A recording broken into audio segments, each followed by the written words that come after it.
mwina pokri गाखोजेननाय वाल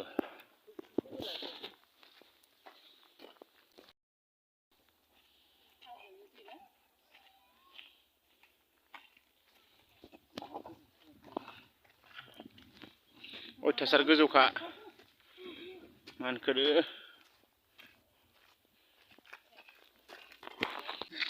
हालाहौ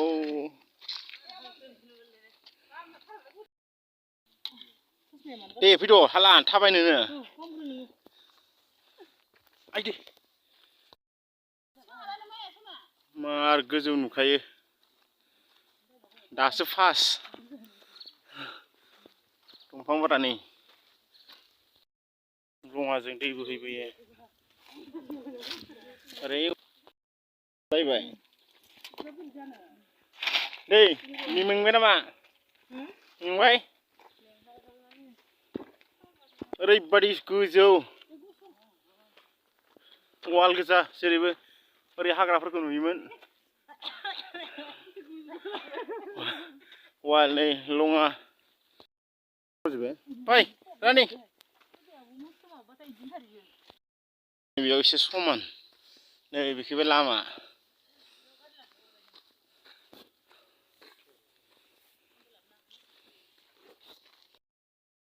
ओरै लामाया ससे गाखाबाय आरो गोथौ मैदेर लागानै फै नै नै पेप पेप गाबलाय दै नामालाय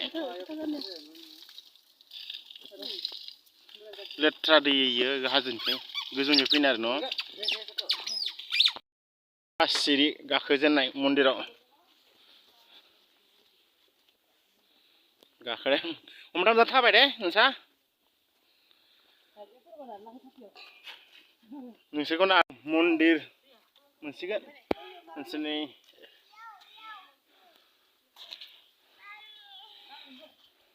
थाबायगनोनो हाला बिसोरो नैबेयाव ओरै समान मोनबाय नैबेखि हाजो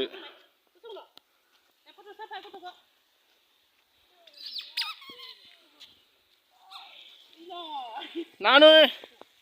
ओइ नैबे ओरै बायख्लांजोब्बाय नैयाव आगोल न' दंमोन दा बियो बायजोब्बाय मन्दिरा लामाया आगोल इयो मन्दिर खुलुमनो थांनो नागिरदों मन्दिर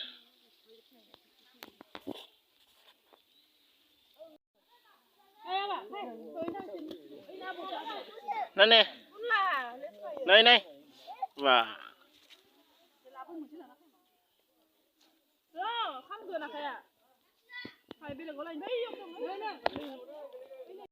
मन्दिर सिं खुलुमदोंमोन बेखि आरो दंबावो एसे माबाजों गनेश दंबावो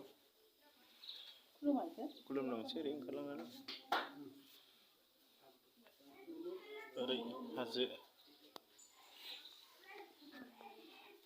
मन्दिरसिम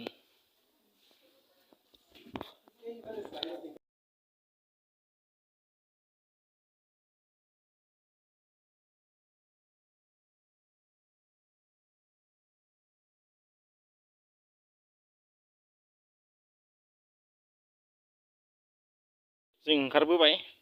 थांनोसै नैयाव जुथा दोन्दोंमोन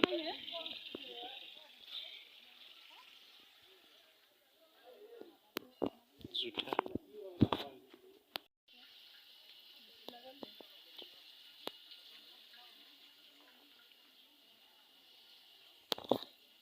बैयावबो दं जिरायग्राया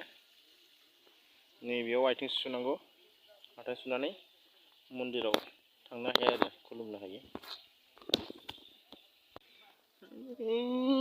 एखेबो बेरायगासिनो मानसिफोरा नैबेनो फख्रिया नोंथांमोना डाइरेक्ट फैनानै नुगोन आरो हाजोआव गाखोदो ओरै बेरायनो नागिरदो मार गोजौ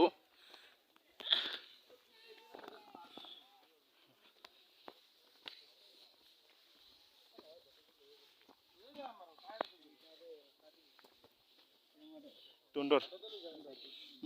हाबलांनो हायो गोथौ मन्दिर दं नामा इयावबो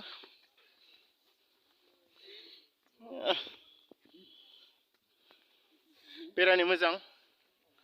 बरिया सिरि